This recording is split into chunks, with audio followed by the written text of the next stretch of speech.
Hello! This is just a test recording of Arcanum. I want to give it a little shout before I do the real deal. So let's make a new game with a new character. I'm going to make a female human. I kind of like that portrait. Although, while she looks very aristocratic, she also looks a little bit condescending, I think. Which is fine with me. That's just going to work into what her character will be. Now, males and females are actually a little bit different in this game.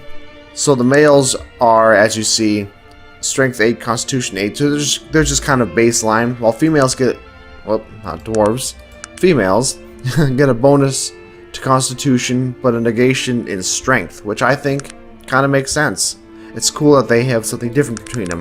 Most games wouldn't do that because it'd be kind of, maybe a little politically incorrect. Now this one's going to be a debutante. Your family is one of the most influential in all of Arcanum. As a young debutante, you have bonuses to beauty and charisma. Of course, the easy life has made you soft in mind and body. You have penalties to strength, dexterity, and all of your combat skills. Now, it's funny because although it says soft in mind and body, you see that the only changes here are strength and dexterity and combat skills, which I would think would be entirely body. There's no real penalty to our mind here.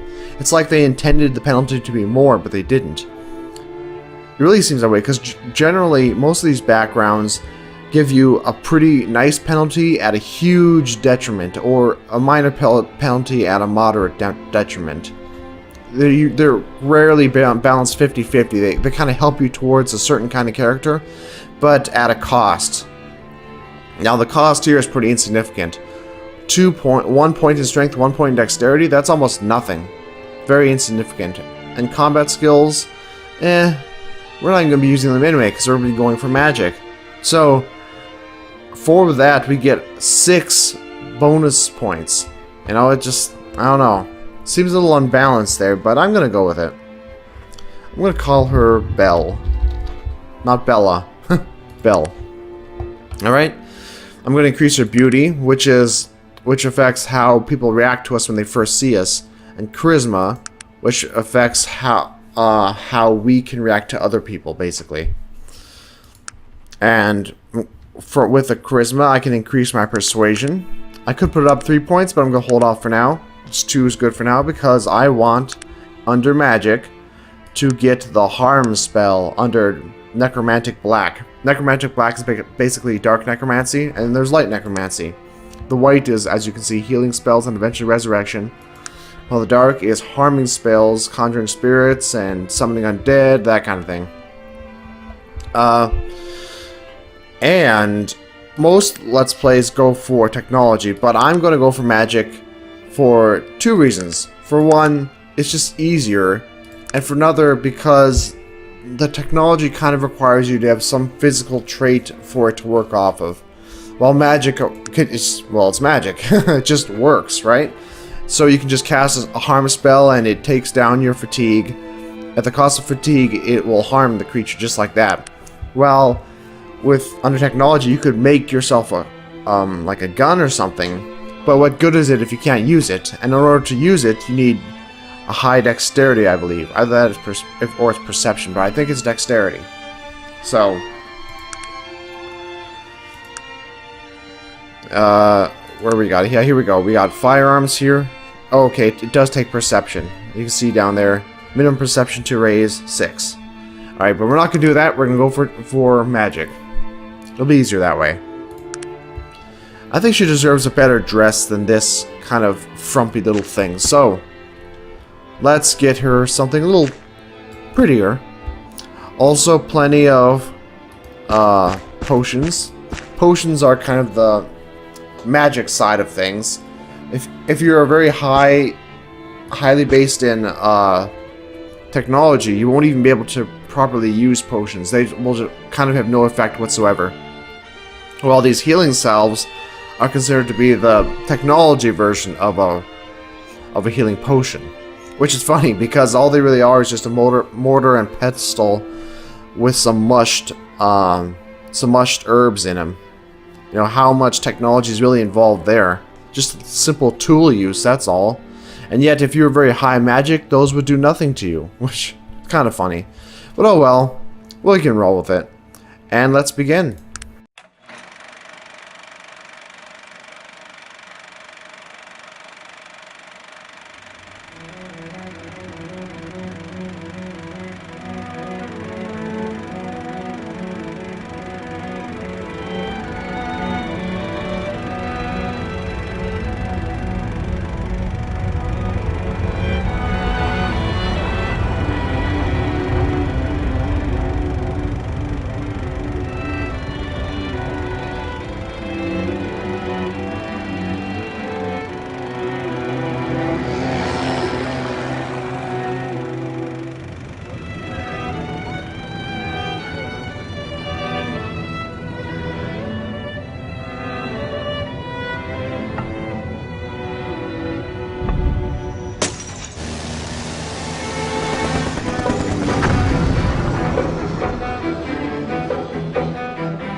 Help.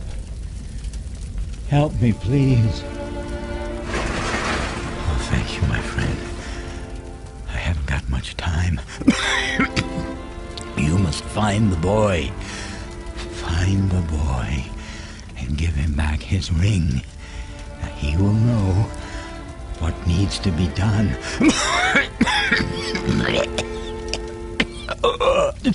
Now, listen to me. We had to do it. He did unspeakable things to us, and we had no choice but to do as he said. There were so few of us left, but the work is almost finished, and then the evil, you can't imagine. He's coming back to destroy everything and everyone. Now, please, just find the boy. Tell him that I escaped. I came back to warn. He will know what to do. You, my friend, it's all up to you.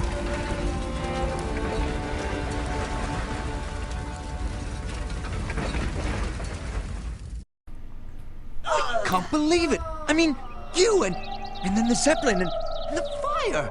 And the altar says that... Do you have any idea what all of this means?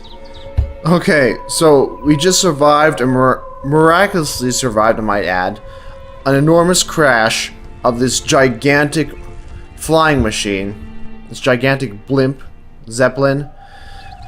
And now all of a sudden there's a strange man who just walked out of the smoke and starts jabbering on about something. We don't even know what. So, by the gods, man, I almost died here. Didn't you see the crash? You speak! I mean, of course you speak. What am I, a blathering idiot? Wait, what did you say? Maybe I should be writing all of this down. So who is this blathering idiot? Well, it's kind of impolite for a lady to do too much swearing, so let's go with... I'd like to help you out here, but I'm a bit confused, and that's putting it lightly. I am at a loss here. I don't quite know what to do. I mean, you are the...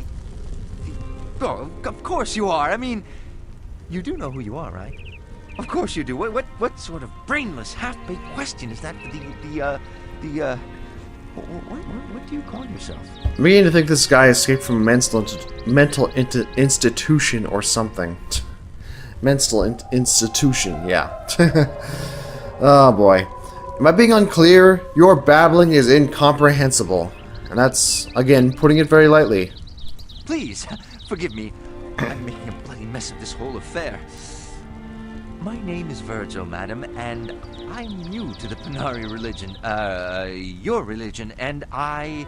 Oh, wait, I hereby dedicate... No, commit my life to the living one. I, Virgil, am at your service, madam. Now, as an aristocrat, and a beautiful one at that, I imagine we may tend to lean more towards the evil side of things.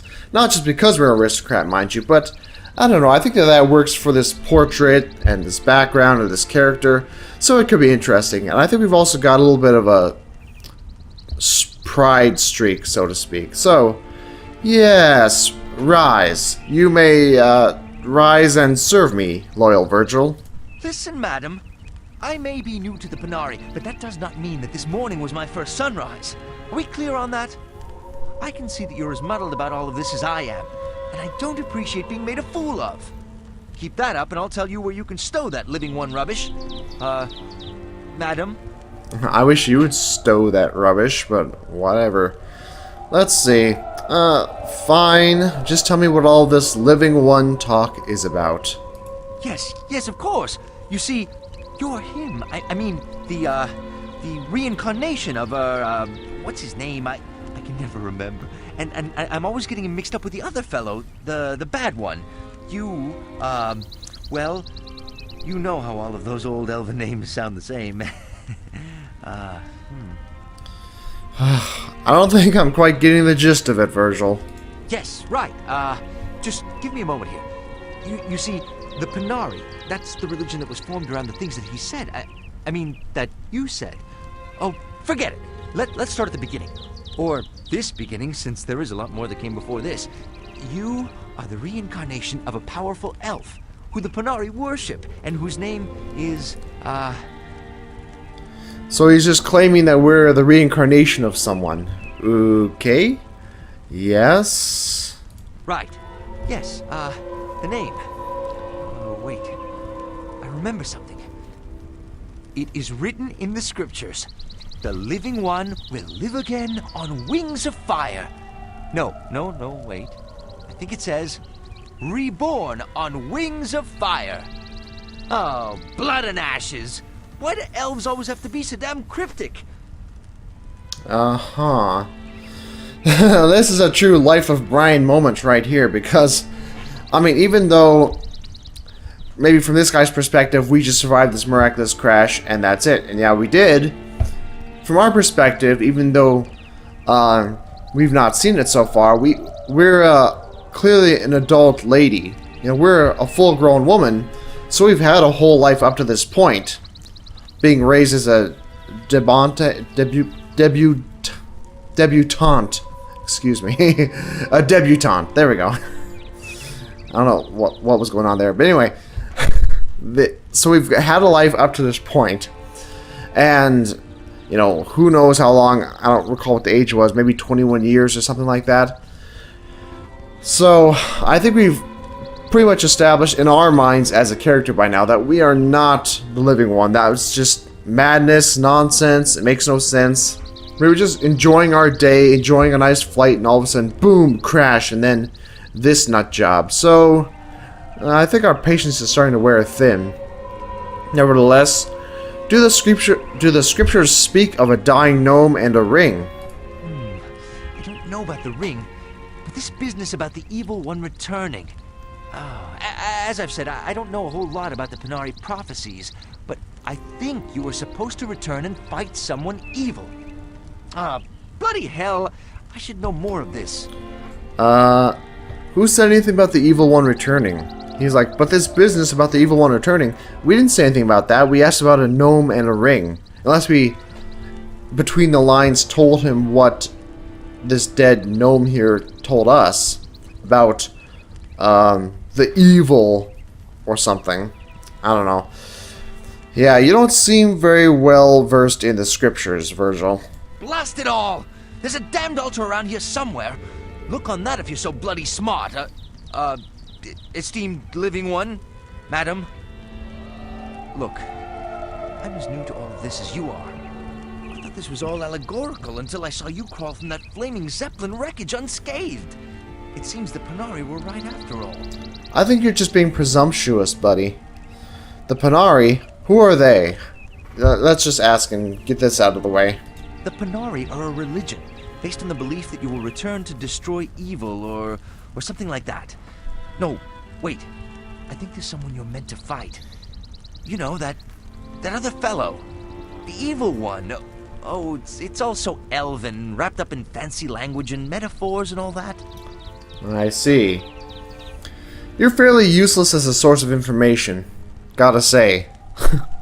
I told you I was new at this. Imagine the way I must feel. Here you are, the chosen one, living one, and I can't even remember who you're supposed to be. Please, just follow me to Shrouded Hills and we'll talk to the Elder Joachim.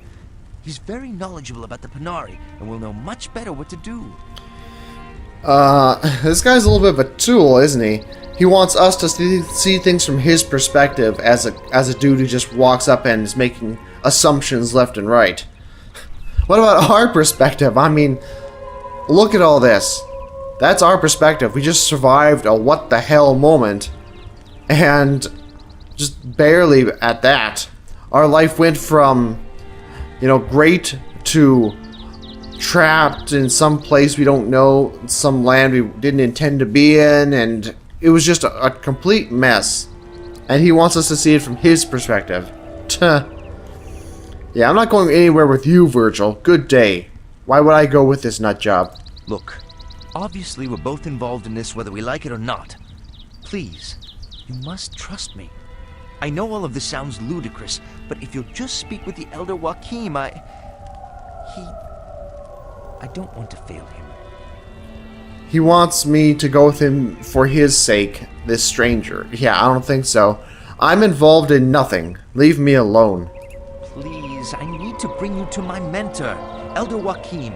He's down the mountain in Shrouded Hills. He can tell us what we're meant to do.